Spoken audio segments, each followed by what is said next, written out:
धरती ते अहिड़ा हज़ारें ॿूटा मौजूद आहिनि जेके इंसान जी सिहत लाइ फ़ाइदेमंद करार ॾिना वञनि था, पर कुझु ॿूटा अहिड़ा बि आहिनि जिन लाइ इहो चयो वेंदो आहे त उहे पहाड़ खां वठी चोटीअ ताईं सिहत जे अनेक फ़ाइदनि सां मालामाल हुजनि था, जिन में निम में सुवांजिड़ो ऐं कंवल जो ॿूटो बि शामिल आहिनि। कंवल जे ॿूटे जा मुख़्तलिफ़ हिसा मुख़्तलिफ़ अंदाज़ में इस्तेमाल कया वेंदा आहिनि, पर अॼु असां उन जे अहिड़े हिसे जी ॻाल्हि कंदासीं जेको ज़मीन में अंदरि मौजूद हूंदो आहे, जंहिंखे असां बेह सॾियूं था। खाइण में बेहनि जो ज़ाइको थोरो घणो पटाटनि जहिड़ो हूंदो आहे, पर बेह अहिड़ी सब्ज़ी आहिनि जिन में कुदरती तौर सख़्ती ऐं सन्हे वारनि जियां तंदूं थियनि थियूं। बेहनि खे पकोड़नि जियां तरे, भाॼी ठाहे, उॿारे खाइण समेत मुख़्तलिफ़ तरीक़नि सां खाई सघिजे थो। बेहनि में कार्बोहाइड्रेट्स, फाइबर, प्रोटीन ऐं मादनियात जो झझो मिक़दार हूंदो आहे। एंटीऑक्सीडेंट्स असरनि जे करे बेह सिहत लाइ केतिरनि ई फ़ाइदनि वारा हूंदा आहिनि। सणबियूं शयूं खाइण जे करे इंसान जो जिगर वधी वेंदो आहे ऐं उन में मुख़्तलिफ़ इन्फेक्शन्स बि थींदा आहिनि। इहो ई सबबु आहे त मानीअ खां पोइ बाहि ते पकल पापड़ खाइण सिंधी समाज में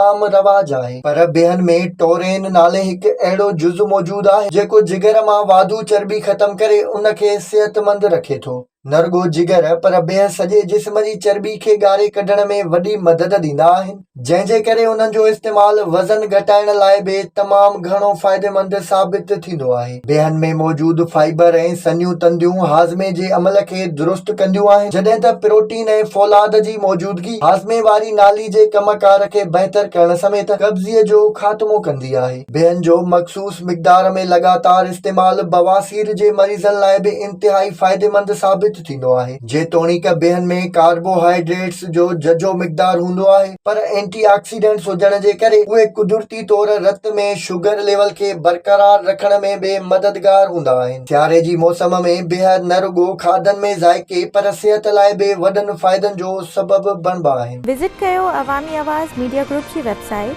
awamiawaz.pk